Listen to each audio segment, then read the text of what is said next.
All right, welcome. Today we're diving deep into the world of pediatric hematologic disorders, all from a nursing perspective. We're going to decode what's happening when a child's blood system isn't working right, and most importantly, what our role is in providing that critical, life-saving care. Let's get right into it. So picture this. You're in the clinic, you're in the ER, and this child comes in. These aren't just random, disconnected symptoms. They are clues. They're a direct message from the body's blood and bone marrow, and it's our job to be the detective and figure out what that message is, and fast. And this right here, this says it all.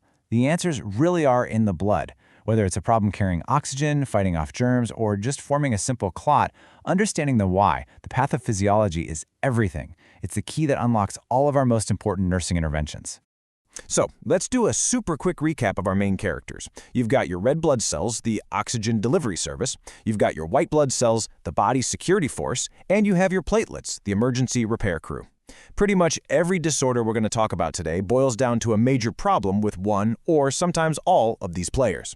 Okay, let's kick things off with our first category, anemias. This is all about what happens when that super important oxygen delivery system starts to fail. First up is the one you'll see most often, by far, Iron Deficiency Anemia. Here's the bottom line. Without enough iron, the body just can't make quality hemoglobin.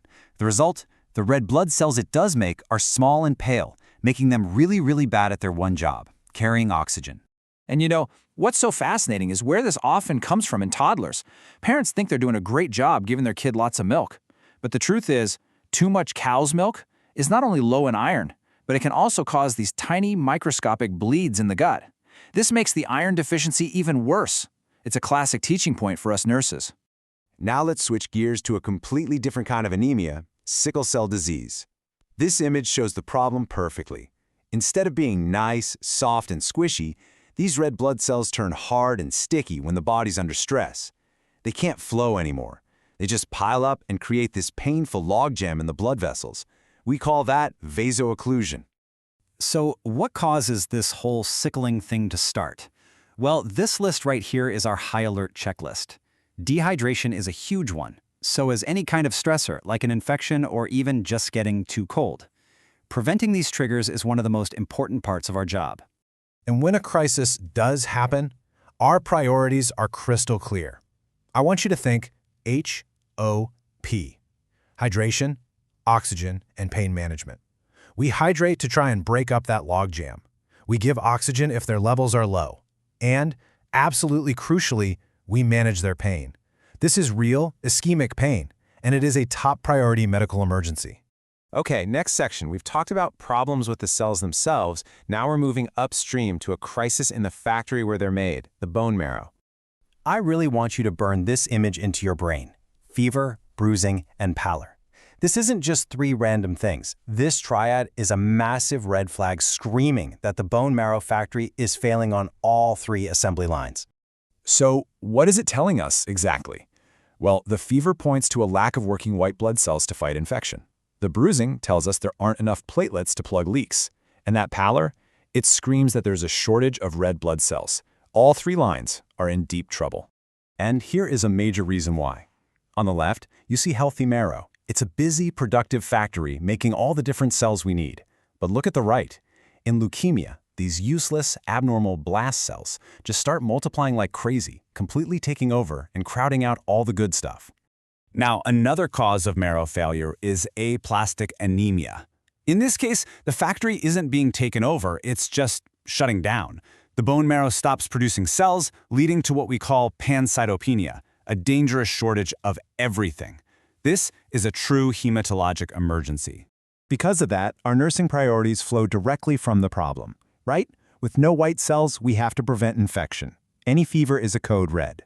With no platelets, we have to prevent bleeding. That means no shots in the muscle, using a soft toothbrush, you name it. And with no red cells, we have to manage that deep, profound fatigue. All right, let's move into our final section, bleeding disorders.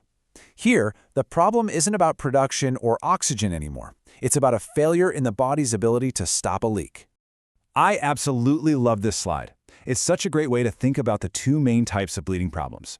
In hemophilia, you've got the platelets, the bricks, but you're missing the clotting factors, the glue that holds everything together. With ITP, it's the total opposite. You don't have enough bricks to even start building the wall.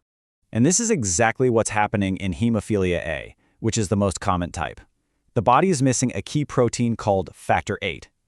So a weak little plug might form, but without that strong fibrin glue, it just falls apart and the bleeding continues, usually deep inside joints and muscles. So, when that bleeding happens in a joint, our first response is always RICE, rest, ice, compression, elevation. But, and this is the most important part, the real fix, the absolute priority, is to give them the missing clotting factor. That's the only thing that's truly going to stop the bleed. Now let's look at ITP. Since it's a platelet problem, a lack of bricks, the signs are totally different. We see more surface-level bleeding, those little pinpoint petechiae, larger purple spots called purpura, nosebleeds, and bleeding from the gums. It's the body's inability to form that very first plug. And this is the single most important thing to remember about ITP. A child can be running around playing and looking totally fine, but their platelet count could be dangerously low. A sudden, severe headache is a massive alarm bell for a possible bleed in the brain, and we have to treat it as an emergency immediately. So we've gone through anemias, marrow failure, and bleeding disorders. Let's pull it all together now and look at the core nursing priorities that really cut across all of these different conditions. This table sums up our role beautifully. Look how preventing infection isn't just for leukemia. It's also critical in sickle cell because of how it affects the spleen. And preventing bleeding is a top priority for 4 different major disorders, each for a slightly different reason. And of course, managing pain is huge. This is the big picture view of pediatric hematology nursing. And that leads us to our final thought, and it's a big one. Our job doesn't stop at the bedside. For these kids and their families, this is a lifelong journey. The real question is, how do we take all of our clinical knowledge and translate it into practical, empowering education that helps a family manage this at home, that allows a child to be safe, but also to just be a kid? That's truly where we make the biggest difference.